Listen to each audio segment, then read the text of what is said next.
Hey everyone, welcome to Chat.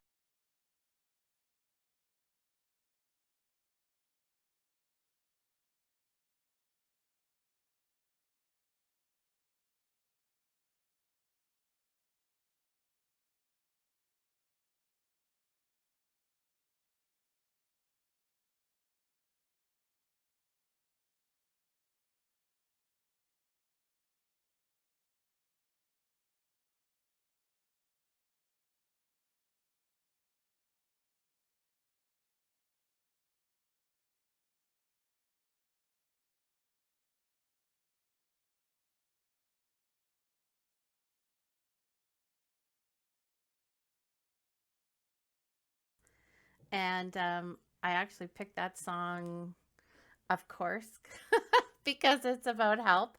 But I actually forgot what a great song it was. I had a hard time stopping it. I wanted to hear the whole thing. So, anyway, yeah, self-help groups exist for lots of different reasons. But really, it's about the desire to connect with other people who understand a similar situation. So they might be small or they might be larger in affiliation. So, some examples of some pretty famous self help groups are AA, which is a 12-step group, some ex offender support groups, and then the textbook also gives the example of Mended Hearts, which is a self help group for people who have recovered from heart surgery. So, what do self help groups have in common? They have in common that people share common conditions, experiences, or problematic situations. They're based on the idea of mutual assistance. They often share leadership, so they take turns, kind of being the person who's the designated leader. They are self governing and self regulating. They are really non hierarchical in that usually it's about everybody sort of feeling like they're on the same level. They offer self support, and this is, I cannot phrase this enough and state this enough. They really are about, have a sort of theme of optimism regarding the ability to change and or improve coping techniques. And I have seen self-help groups kind of fall apart when this component is not there. So I'm just going to give an example. I was part of a group of people who were trying to sort of get together a self help kind of group for parents whose kids had unique challenges. So there was a number of parents whose kids were on the autism spectrum. And this was actually in Brooks when I was working there. And somebody had said, well, someone tried to do this about 10 years ago, but it just turned into a group about how like things aren't ever going to get better. And oh, you think it's hard to try to potty train your 6-year-old who's on the spectrum. Wait till that kid's 16 and this happens. And so it was like the opposite of an optimism group. It was like a doom and gloom kind of group. So that is obviously a different kind of focus than a help based group. It was actually quite detrimental to some of the people who were part of it. So, an important thing to kind of keep in mind. So, there are a number of different types of self help groups, and Zastrow talks about these different classifications. So, we're going to go through those. So, Katz and Bender have this idea that self help groups focus on self fulfillment or personal growth. So, that's one of the, sort of classifications of a self help group. Um, and then some self help groups focus on social advocacy, trying to make a change. Some focus on alternative lifestyles. Some are more like outcast haven or rock bottom groups. So, this is for people who don't have anywhere else to go. So, they kind of are form some sort of a self-help group. And then also their idea is that sometimes self-help groups are mixed focus, so it might be two or more of the above categories. Powell used this different categories in order to explain how self-help groups are classified. So Powell talked about habit disturbance organizations, so AA is an example of that. General purpose organizations, lifestyle organizations, physical handicap organizations, and then significant other organizations. So Al Anon is an example of a significant other organization. So that's for friends and family of somebody who is an alcoholic. So why are self-help groups beneficial? They're beneficial because individual members have an internal understanding of the problem and are able to help others. There's a high motivation to help yourself and others. This concept is really a key component of self-help groups, and the concept is the helper therapy principle. And what that is the idea that there are psychological rewards for helping. So sometimes it can be helpful for our own mental health if we can assist somebody else in their struggles. They can combat social isolation and gain a sense of belonging. And they can also add a sense of purpose. So those are all reasons that self-help groups are important.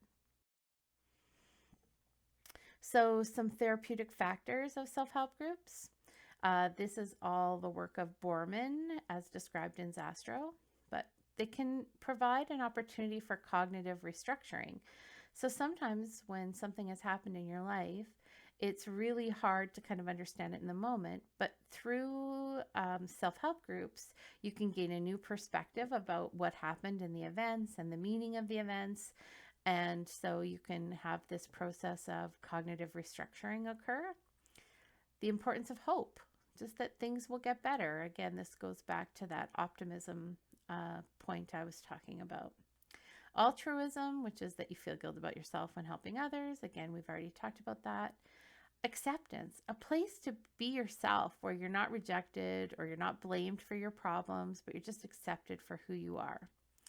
And one of the biggest proponent of social work with groups across all spectrums is this concept of universality. So this idea that you're just not alone. You know, you're not the only person who's gone through this can be so healing to feel like a sense of connectedness. So how can self-help groups, how do social workers help when they're dealing with somebody who belongs to a self-help group if they're not there to necessarily lead the group? So we can provide awareness of the different groups that exist in the community. We can make referrals to those groups. We can be a consultant and we can help groups form and function. We can share our knowledge of group functioning. We can assist in arranging meeting places. These are all things that we can do as social workers to help people who are a part of a self-help group. We can also, if we're looking at starting a self-help group, we can ask ourselves, is there a larger group, a larger national organization that they could be a part of? Often self-help groups evolve as circumstances warrant rather than by careful planning, because lots of times we don't envision ourselves, you know, needing to know things about cystic fibrosis, for instance, until your child is born with cystic fibrosis, when all of a sudden you're sort of thrust into this position of like, I need to learn about this and I need to talk to other parents and other people who struggle from this.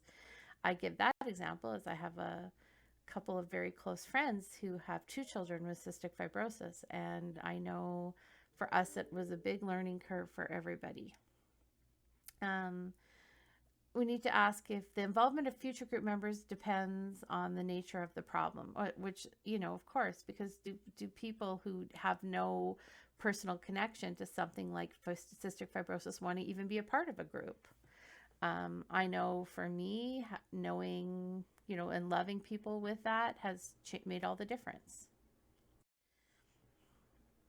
So lots of times, and I think we're seeing this more and more and more in this time of the pandemic, but online self-help support networks have become huge because computers do overcome some of the barriers. Like, for instance, if there is no local group available, you can attend, you know, via technology with people that maybe have something in common with you, and when there's nothing else in your community.